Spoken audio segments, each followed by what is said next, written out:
fellow Toastmaster, please help me welcome Mr. Carlos Leroy.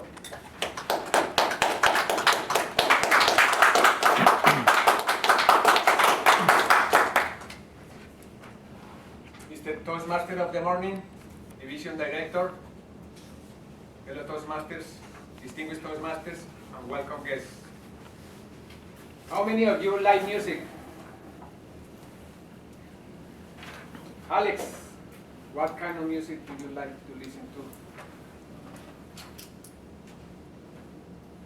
I enjoy Christian music, and I enjoy music from my country, reggae music. Thank you. To many people in many cultures, music is an important part of their way of life. Music is an art of sound and time that expresses ideas and emotions through the elements of rhythm, melody, harmony, and so on. Music is considered the food for the soul. It's also considered as medicine for a dense or depressing mind.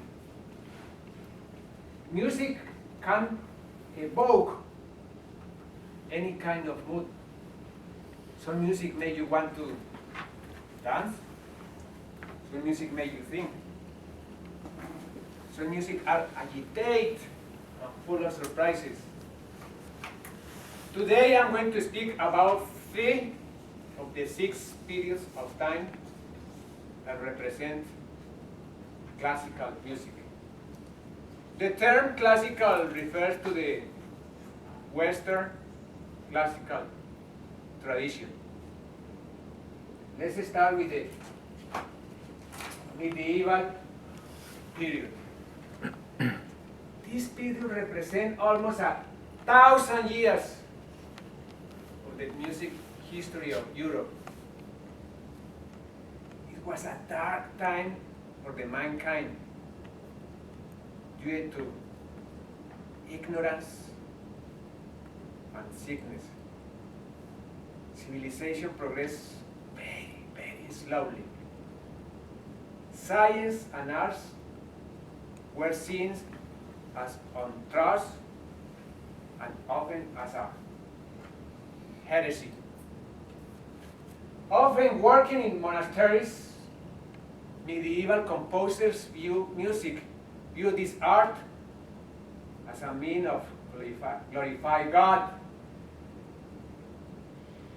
The music of the Middle Age was sung very, very slowly. Everyone sing the same thing. Gradually, people began to change this simple structure by adding voices. 2 different lines moving at the same time.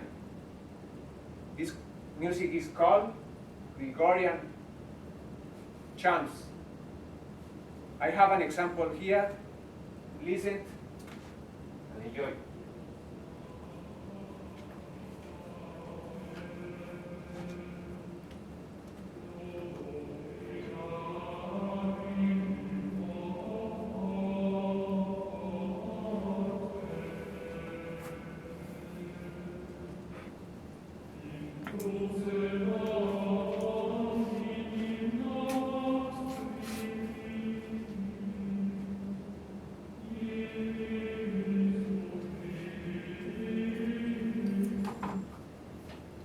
This group is called Capella Gregoriana. You can use this music for meditation or just to relax. Let's continue with our next period, the Renaissance. After 1,000 years of almost dark, the light showed up. The Renaissance was turning from God to men. Science and arts were becoming more important. For example, Michelangelo was painting the Sistine Chapel. William Shakespeare was writing his famous place. Secular music is not religious music, we're becoming more important. This was the golden age of a cappella. That means that singers sing without instruments. Although vocal music was very important during the Renaissance, at the end there was a rise in instrumental music and dance music. The most important instrument during the Renaissance was the lute. And for lute we are going to hear an English Renaissance accord, but today in transcription for guitar. Listen and enjoy.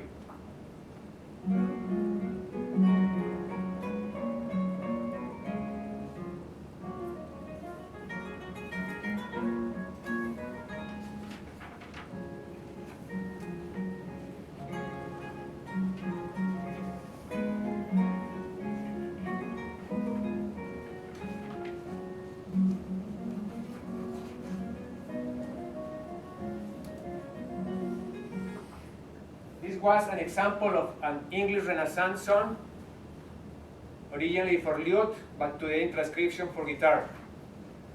Our next station in this imaginary travel is the Baroque. Baroque means highly decorate. The word Baroque was borrowed from architecture to describe the elaborate music of the day. Baroque music is full of confidence, like me, and very complicated, like me. It's like trying to listen to 4 or 5 people all talking at the same time. One of the most important Baroque forms is an instrumental suite. An instrumental suite is a set of dances. It's like an assortment of chocolates. Each chocolate tastes different, but even though they are all part of the same box. In an instrumental suite, each piece sounds different, even though they are all part of the same suite. We are going to hear an example of Johann Sebastian Bach. The final movement of the suite number 2 of Johann Sebastian Bach. Listen and enjoy.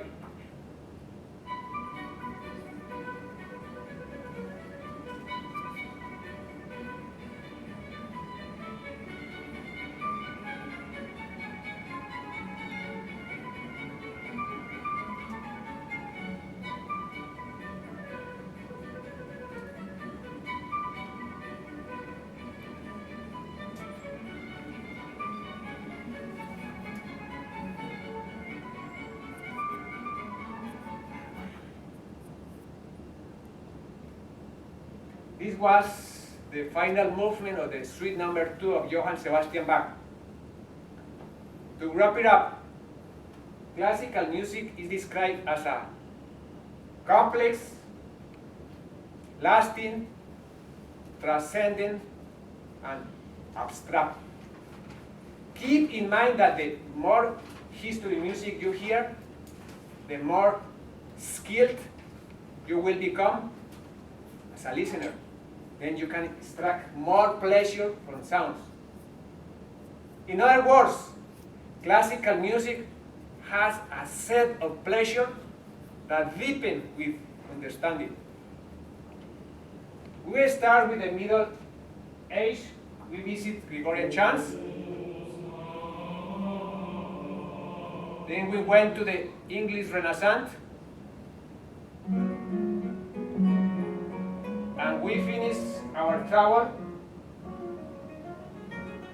with Johann Sebastian Bach, the main composer of the Baroque, for some experts, the main composer of all times.